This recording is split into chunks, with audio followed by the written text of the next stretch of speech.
Assalamualaikum warahmatullahi wabarakatuh. Bismillahirrahmanirrahim. Innal hamdalillahi nahmaduhu wa nasta'inuhu wa nastaghfiruh wa na'udzubillahi minasy syururi anfusina wa min sayyiati a'malina may yahdihillahu fala mudhillalah wa may yudhlil fala hadiyalah. Asyhadu an la ilaha illallah wa asyhadu anna Muhammadan abduhu wa rasuluhu la nabiyya ba'da. Amma ba'du. Sahabat sekalian, alhamdulillah berjumpa lagi kita. Pada kajian kali ini saya ingin mengajak teman-teman semua untuk mengkaji salah satu istilah atau penamaan di dalam Al-Quran, yaitu Al-Manna dan As-Salwa. Apa maknanya? Dan fokus dari kajian kita kali ini adalah melihat dan memperhatikan bentuk-bentuk konkret mengingkari Al-Manna dan Al-Salwa tersebut di akhir zaman ini. Jangan-jangan kita termasuk ke dalam golongan orang-orang yang mengingkari Al-Manna dan Al-Salwa tersebut. Namun sebelum kita masuk kepada inti kajiannya, saya ingin melakukan klarifikasi terlebih dahulu tentang makna kata miskin, dan pastinya berhujah kepada Al-Quran dan Sunnah.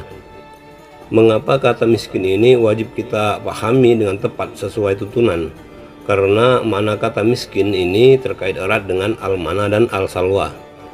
Sahabat sekalian, pastinya kita selalu berdoa dan mengaminkan rangkaian doa-doa. Namun bagaimana jika bunyi doanya seperti ini? Ya Allah, masukkanlah aku ke dalam golongan orang-orang miskin, dan matikanlah aku dalam keadaan miskin pula. Kira-kira masih adakah yang mau mengaminkannya, atau malah diam saja? Tapi jangan dijawab sekarang, karena kita akan lakukan kajiannya terlebih dahulu. Dan di penghujung kajian ini nanti, silahkan teman-teman menjawabnya secara pribadi masing-masing. Sahabat sekalian, Nabi Muhammad SAW pernah berdoa agar Allah melindunginya dari kekafiran. Tetapi di dalam hadis lain dijelaskan, Rasulullah juga pernah berdoa agar diberi kehidupan yang miskin. Beliau mengatakan, "Wahai Allah, hidupkanlah aku dalam keadaan miskin, dan matikanlah aku dalam keadaan miskin, serta kumpulkanlah aku bersama orang-orang yang miskin pada hari kiamat nanti." Siti Aisyah kemudian bertanya, "Mengapa engkau berdoa demikian, wahai Nabi?" Nabi menjawab, "Karena orang-orang miskin itu akan masuk surga lebih dahulu daripada orang-orang kaya dengan jarak waktu 40 masa. Wahai Aisyah, janganlah kamu menolak orang miskin meskipun dengan memberi separuh buah kurma. Wahai Aisyah, cintailah orang-orang miskin dan dekatilah mereka, maka Allah akan mendekatkan kamu dengan hari kiamat."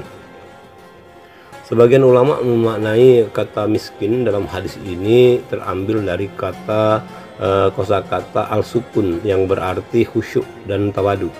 Jika demikian, maka miskin bukan berarti kemelaratan, melainkan ketenangan, kekhusyukan, dan keridhaan hati dan kerendahan hati. Sehingga boleh jadi dan pada umumnya mereka yang mendapatkan kekhusyukan, ketenangan hidup, dan kerendahan hati itu adalah orang-orang bawah, yaitu orang-orang cilik, alias mereka yang tidak kaya raya. Seperti para pengikut para nabi itu adalah orang-orang cilik, tapi mereka lah yang aktif sholat berjamaah di masjid-masjid. Mereka pada umumnya juga kelompok kelas bawah. Jika demikian halnya, sangatlah wajar jika Nabi SAW berdoa meminta kemiskinan seperti itu. Tidak juga menampilkan bahwa semua orang di dunia mungkin tidak ada yang mau hidup miskin. Semuanya juga berupaya untuk mengentaskan diri dari kemiskinan. Tetapi miskin di sini maknanya berbeda, yaitu miskin dimaknai sebatas kekurangan materi atau finansial yang dikaitkan dengan rasa kesusahan. Sebetulnya kondisi kurang materi atau finansial tersebut yang dikaitkan dengan rasa kesusahan adalah tidak mutlak. Karena ketika kondisi kekurangan tersebut menerpa orang yang sabar dan ikhlas, maka kesusahan adalah terbantahkan. Dan sebaliknya, orang yang berlebihan materi dan finansial atau katakanlah kaya raya tidak bisa juga dijamin pasti tidak susah hati dan pikirannya. Justru banyak dari mereka yang kehilangan kebahagiaan hidup. Jadi kata miskin ini tidaklah menjadi ukuran berharta dan tidak berharta. Sejauh pribadi terkait tetap khusyuk hanya kepada Allah. Hanya saja jika kita bicara potensi resiko dari harta tersebut, maka realitasnya ada banyak harta yang menggelincirkan manusia, menjadikan berharta jauh lebih berisiko menjadi orang yang tidak khusyuk berbanding tidak berharta atau hidup sederhana. Namun dari formulasi sunatullah, penghuni dunia ini tidak dapat terlepas dari kaya dan miskin. Sebagian ada yang kaya dan sebagian lagi ada yang miskin. Ini adalah ketetapan Allah sebagai konsep keseimbangan kehidupan agar muamalah di atas muka bumi ini bisa terus berjalan. Contoh, ada yang bersedekah dan ada yang penerimanya. Secara formulasi sunatullah, miskin dan kaya adalah komplementer. Dengan kata lain, hal ini sudah merupakan sunatullah. Jika penghuni dunia ini kaya semua, maka dunia akan hancur karena tidak ada lagi manusia yang mau bekerja keras. Demikian pula jika tidak ada orang miskin, dunia ini juga akan hancur karena tidak ada yang mau meminta kepada Allah. Sahabat sekalian, sekarang kita masuk kepada inti kajiannya. Di zaman Nabi Musa, kata miskin itu penguat dari kata nista dan dimurkai oleh Allah. Dan dikatakan bahwa miskin itu adalah perilaku orang-orang yang mengejar harta duniawi, kufur terhadap al-mana dan as-salwa. Allah Subhanahu wa Ta'ala berfirman, yang artinya, dan ingatlah ketika kamu berkata, wahai Musa, kami tidak tahan hanya makan dengan satu macam makanan saja, maka mohonkanlah kepada Tuhanmu untuk kami agar Dia memberi kami selain dari apa-apa yang ditumbuhkan bumi, seperti sayur-sayuran, mentimun, bawang putih, kacang adas, dan bawang merah. Dia Musa menjawab, apakah kamu meminta sesuatu yang buruk sebagai ganti dari sesuatu yang baik? Pergilah ke suatu kota, pasti kamu akan memperoleh apa yang kamu minta. Kemudian mereka ditimpa kenistaan dan kemiskinan, dan mereka kembali mendapat kemurkaan dari Allah. Hal itu terjadi karena mereka mengingkari ayat-ayat Allah dan membunuh para nabi tanpa hak, alasan yang benar. Yang demikian itu karena mereka durhaka dan melampaui batas. Surah Al-Baqarah ayat 61. Ayat ini menceritakan keluhan umat Nabi Musa. Mereka berkata, wahai Musa, kami sudah tidak tahan lagi bila hanya makan dengan satu macam makanan saja yang tetap dan tidak berubah-ubah, yaitu al-mana dan as-salwa. Maka mohonkanlah kepada Tuhanmu yang maha pemurah untuk kami, agar Dia memberi kami selain dari yang sudah jenuh kami memakannya, apa yang ditumbuhkan bumi seperti sayur-sayuran, mentimun, bawang putih, kacang adas, dan bawang merah. Dia Nabi Musa dengan nada marah menjawab, apakah kamu meminta sesuatu yang buruk sebagai ganti dari sesuatu yang baik dengan menukar al-mana dan as-salwa yang merupakan anugerah Allah dengan jenis-jenis makanan yang disebutkan itu? Bila itu yang kamu kehendaki, tinggalkanlah tempat ini dan pergilah ke suatu kota yang kamu inginkan. Pasti kamu di tempat itu akan memperoleh apa saja sesuai yang kamu minta. Akibat tidak adanya rasa syukur itu, kemudian mereka ditimpa kenistaan dan hidup dalam kemiskinan dari rezeki atau harta, dan mereka selanjutnya kembali mendapat kemurkaan Allah yang tidak senang dengan keingkaran mereka. Hal itu yakni kenistaan dan kemiskinan dapat terjadi karena mereka tidak mau mensyukuri nikmat yang dianugerahkan, bahkan sering mengingkari ayat-ayat Allah yang ada di sekitarnya. Apa itu al-mana dan as-salwa? Di ayat yang lain dijelaskan, dan kami naungkan awan di atas mereka, dan kami turunkan kepada mereka mana dan salwa. Kami berfirman, makanlah dari yang baik-baik dari apa yang telah kami rezekikan kepadamu. Mereka tidak menganiaya kami, tapi merekalah yang selalu menganiaya dirinya sendiri. Surah Al-A'raf ayat 160.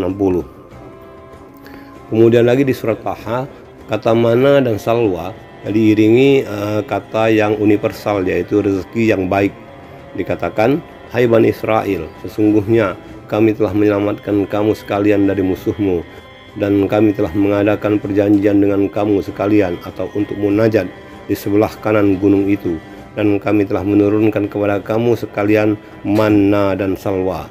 Makanlah di antara rezeki yang baik yang telah kami berikan kepadamu, dan janganlah melampaui batas padanya yang menyebabkan kemurkaanku menimpamu. Dan barang siapa ditimpa oleh kemurkaanku, maka sesungguhnya binasalah ia. Surah Taha ayat 80-81. Sebagian ulama menafsiri kata manna adalah makanan yang turun dari udara atau langit. Rasanya manis seperti madu. Sedangkan salwa adalah sejenis burung puyuh yang datang berbondong-bondong silih berganti sampai-sampai hampir menutupi bumi lantaran banyaknya. Sayangnya nikmat yang telah diberikan oleh Allah Subhanahu wa Ta'ala tidak membuat Bani Israel berhenti menginginkan hal yang lebih banyak. Mereka tidak berpuas hati dan bersyukur. Nabi Musa mengingatkan kaumnya agar tidak berbuat zalim. Musa meminta mereka untuk bersyukur atas nikmat yang telah diberikan. Namun Bani Israel tetap saja dan meminta-minta. Begitulah sebagian dari sikap Bani Israel yang telah digambarkan oleh Allah dalam Al-Quran. Dapatlah kita maknai al-manna dan al-salwa yang Allah maksudkan adalah terkait dengan semua rezeki yang thayyib dan lagi halal yang kita terima, sekaligus atasnya kita bersyukur. Bagaimana Allah Subhanahu wa taala berfirman, A'udzubillahi minasyaitonirrajim. Wa ista'azzana rabbukum la in sakartum la azidanakum wa la in kafartum inna azabi lasyadid.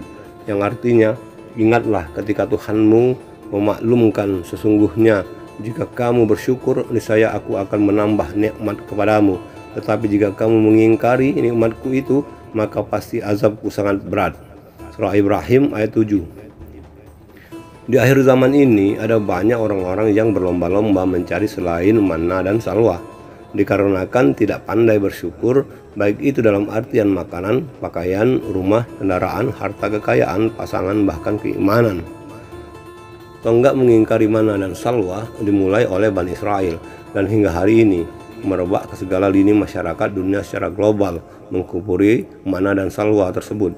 Jadilah semakin kesini makanan semakin mahal, semakin kesini pakaian semakin mahal, semakin kesini harga rumah semakin melambung tinggi, semakin kesini kendaraan pun semakin cepat berubah varian dan harganya terus mencekik, dan semakin kesini biaya menikah pun semakin mahal.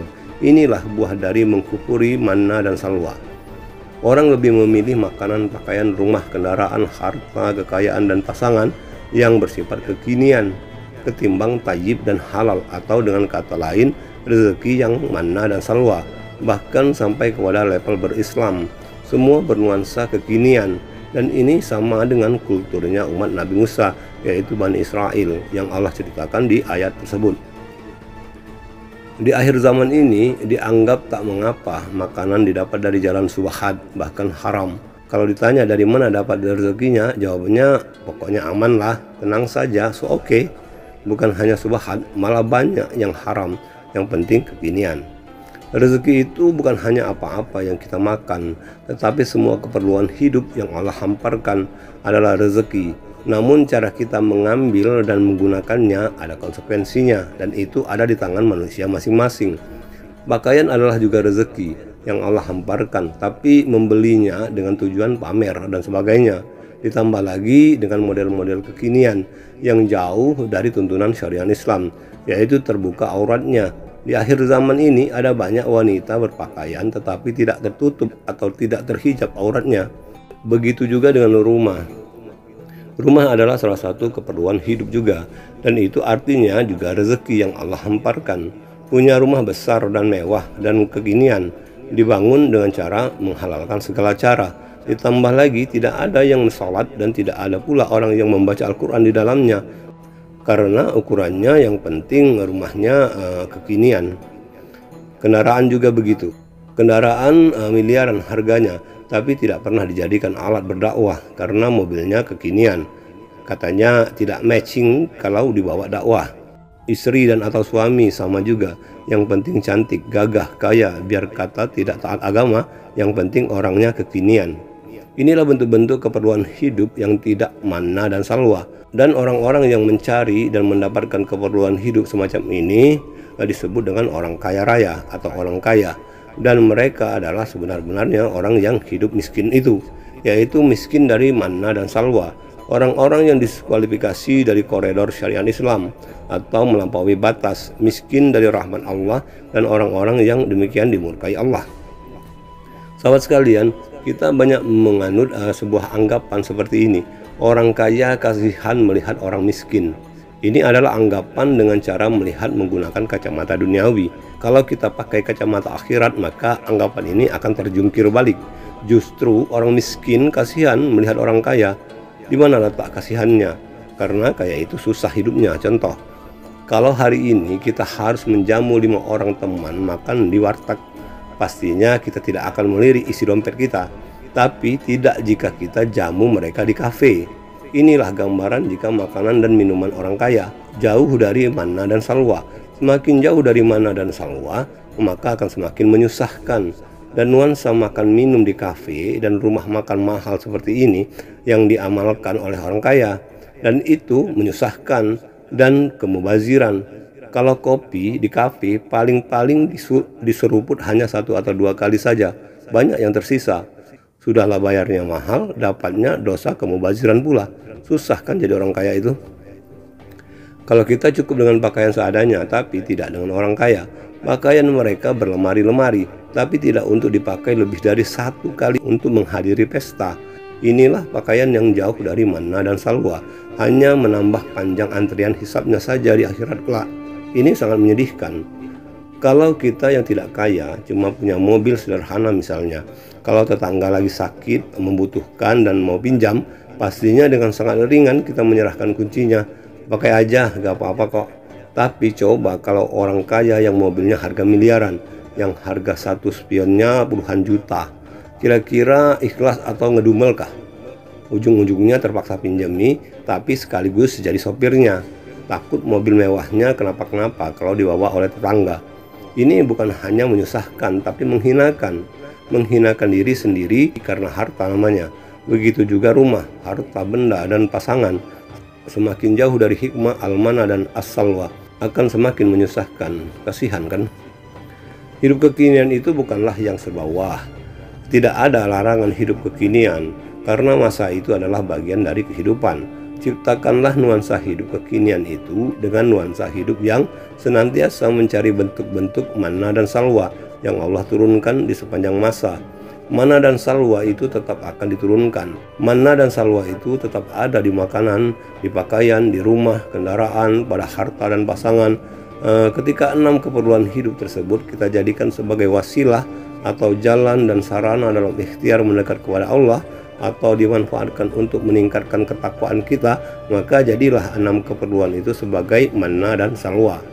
Sahabat sekalian, jika dikaji lebih dalam lagi manna dan salwa tersebut, maka kita akan sampai kepada manifestasi yang fundamental dari manna dan salwa tersebut. Berbicara hidup, maka ada zahir dan batin atau jiwa. Makanan, pakaian, rumah, kendaraan, harta, dan pasangan adalah keperluan hidup yang dalam bentuk zahir. Jika zahir kita punya keperluan, maka terlebih juga jiwa. Dari sisi batin atau jiwa, maka jiwa pun ada keperluannya, yaitu akhlak dan keimanan yang baik dan benar. Sahabat sekalian, hidup yang lebih mencelakai itu adalah hidup yang miskin akhlak dan keimanan, yaitu akhlak dan iman yang dirusak. Dampak dari bentuk-bentuk keperluan zahir yang tidak manna dan salwa, yaitu makanan, pakaian, rumah, kendaraan, harta, kekayaan, dan pasangan yang tidak dirahmati bahkan dimurkai oleh Allah, sehingga jadilah dia berdampak kepada rusaknya akhlak dan keimanan. Akhlak dan keimanan kekinian yang tidak berhujah kepada Al-Quran dan As-Sunnah sama dengan makanan, pakaian, rumah, kendaraan, harta, kekayaan, dan pasangan yang mengkufuri manna dan salwa, sebagaimana yang dijelaskan pada surah Al-Baqarah ayat 61 tadi. Sahabat sekalian, tidak mudahnya menjadi orang kaya itu adalah bentuk perlindungan Allah kepada orang-orang yang beriman, orang-orang yang hanya bergantung kepada Allah, orang-orang yang baik akhlak dan imannya, orang-orang yang bertakwa dan senantiasa meminta hikmah dengan istiqomah membaca Al-Quran Al-Karim, baik ayat-ayat kauliyah pada mushaf dan juga ayat-ayat kauniyah dalam bentuk konkretnya di realitas kehidupan ini. Jadi ketika orang mengeluhkan hidup berkekurangan atau hidup sebatas cukup, itu artinya dia tidak mengambil hikmah dari manna dan salwa. Hidup kekurangan, kemudian karena kekurangan itu malah menjadi kufur, kekurangan dalam artian kurang puas. Kalau dalam istilah awamnya adalah sudahlah tidak jadi orang kaya, berjalannya menuju neraka pula. Inilah manusia yang paling melampaui batas dan paling merugi. Kalau orang kaya tidak sholat adalah rajanya merugi, maka orang miskin yang tidak sholat adalah rajanya dari raja-raja merugi dan melampaui batas. Saya pribadi punya satu konsep, yaitu sebenar-benarnya hidup miskin itu adalah berharta. Sedangkan kemiskinan itu sendiri adalah kehusukan kepada Allah dan tawadu kepada sesama manusia. Jangan hidup miskin, tapi miskinlah karena hidup kaya itu diwariskan dari tangan manusia, dan itu adalah istidroj saja. Dan kaya inilah hidup miskin yang sesungguhnya. Sebenarnya miskin itu bukan kehidupan, tapi khusyuk dan tawadu, serta menyadari semua kisi-kisi kehidupan hanyalah cobaan, dan kehusukan dan ketawaduan itu menjanjikan pahala yang besar bagi orang-orang yang bertakwa.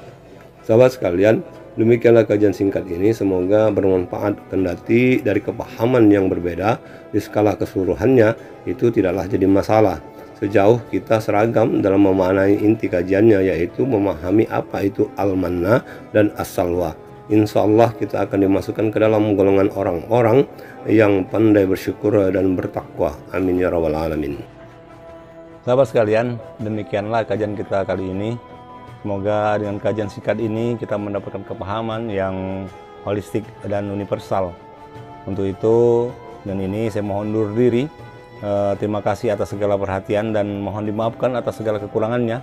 Semua kebenaran yang kita dapatkan dari kajian ini, wabil khusus untuk saya pribadi, bahwa semua kebenaran itu adalah semata-mata dari Allah Subhanahu wa Ta'ala, dan untuk semua kekurangannya adalah mutlak dari diri saya pribadi. Untuk itu sekali lagi saya mohon maaf yang sedalam-dalamnya. Sampai berjumpa lagi pada judul kajian selanjutnya, dan salam tasawuf. Assalamualaikum warahmatullahi wabarakatuh.